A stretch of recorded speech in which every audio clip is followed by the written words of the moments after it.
Halo semuanya, selamat datang di channel The Read. Di sini kita akan melanjutkan chapter 2 Legendary Blacksmith Vengeance.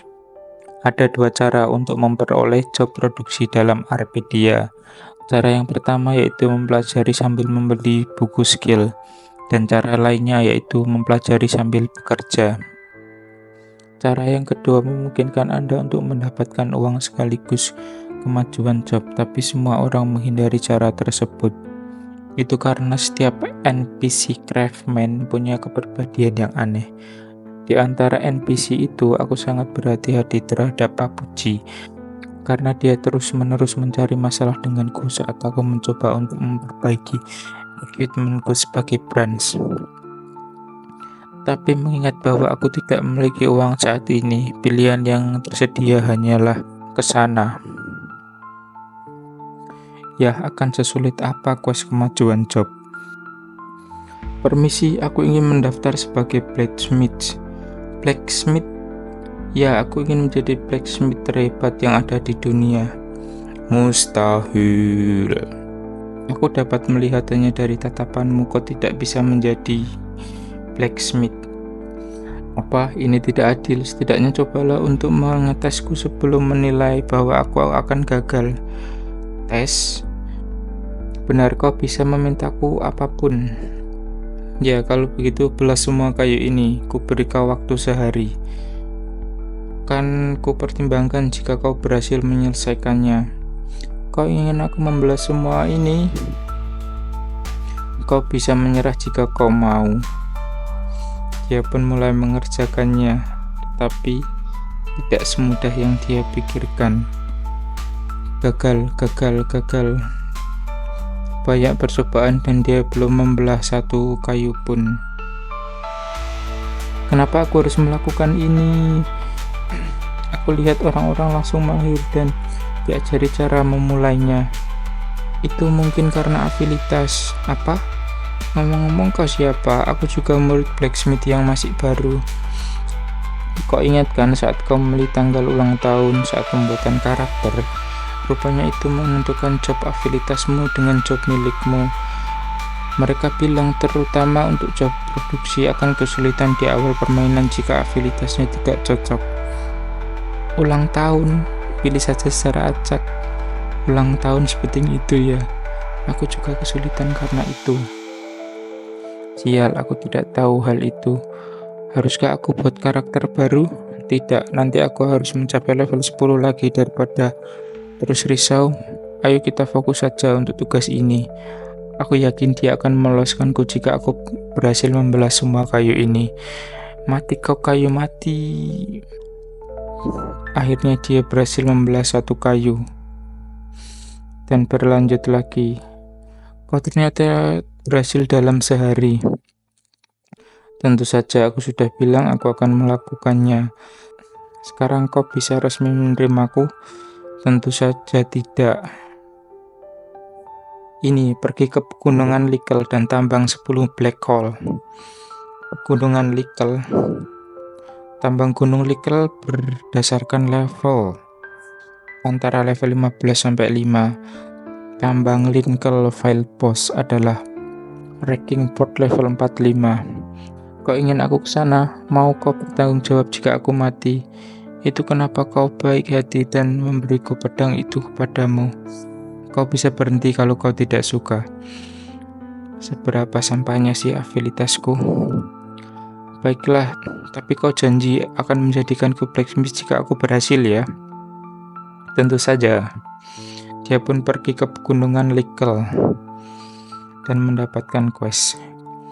Quest menuju tempat yang telah ditandai oleh Papuji dan mendapatkan black hole. Dia pun memulai menambang, tetapi hal itu pun juga sulit. Dia mengalami banyak kegagalan. Tunggu dulu, ini bukan permainan yang mana kekuatan asal-asalan berhasil. Ingat pola saat aku membelah kayu. Pegang gagahnya dengan lembut, ayunkan dengan momen melingkar saat aku mengayunkan pedang.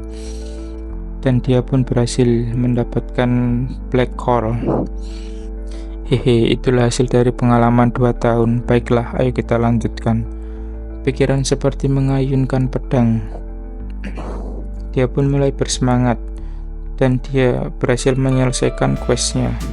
Saat dia kembali, tiba-tiba peringatan Feldboss Pegunungan Dinkel. Lari, itu adalah Feldboss. Apa kau kan kabur? Rainboard itu adalah bos yang muncul hanya sekali sehari di lokasi atas. Kenapa harus muncul di depanku tiba-tiba? Dan karena aku bertujuan untuk job produksi, aku memilih healthy yang buruk. Aku akan mati jika terkena satu pukulan saja. Dia berhasil menghindari serangan pertama dari Feldboss. Apa argonnya tertuju padaku? Aku harus berhenti berlari. Dalam permainan ini, job produksi memiliki kelemahan bawaan dalam pertempuran. Akan tetapi sifat dari virtual reality game berarti tubuh dan karakter terhubung dengan tubuh nyata. Dan Arpedia Online mendesain untuk sesuai dengan seperti kenyataan. Itu berarti aku tergantung pada kemampuan bela diri atau kemampuan bertarung alami pemain. Petarung yang kurang menguntungkan masih mungkin terjadi. Dia pun mulai menyerang. Kelemahan dari Rekpor di tengahnya adalah dai. Tapi tidak peduli selama apapun serangannya, aku bisa menang jika tepat mengenai kelemahannya. Gawat, dia berhasil menangkisnya. Itu menghentikanku karena aku memiliki kecepatan gerakan yang rendah. Jika saja aku tahu akan begini, harusnya aku membawa durability potion. Sial. Aku harus tahu apa yang kulakukan. Aku tidak punya pilihan lain selain menyerangnya dengan kelemahannya. Aku harus lari saja. Tidak.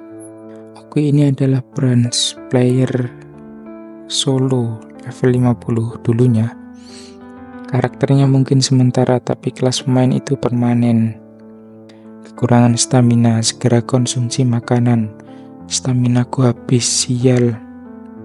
Tiba-tiba serangan melesat. Untung ada yang membantunya, sebuah anak panah.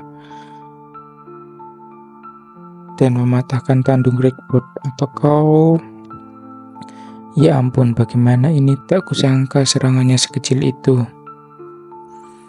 Dia pun mulai mengejar yang telah menyerangnya tadi. Kenapa ia berlari ke arahku? Serang bagian dahinya, itulah kelemahannya. Bagian tengah dahi, power suit. Dia pun menyerang dan tepat kena di tengah dahinya.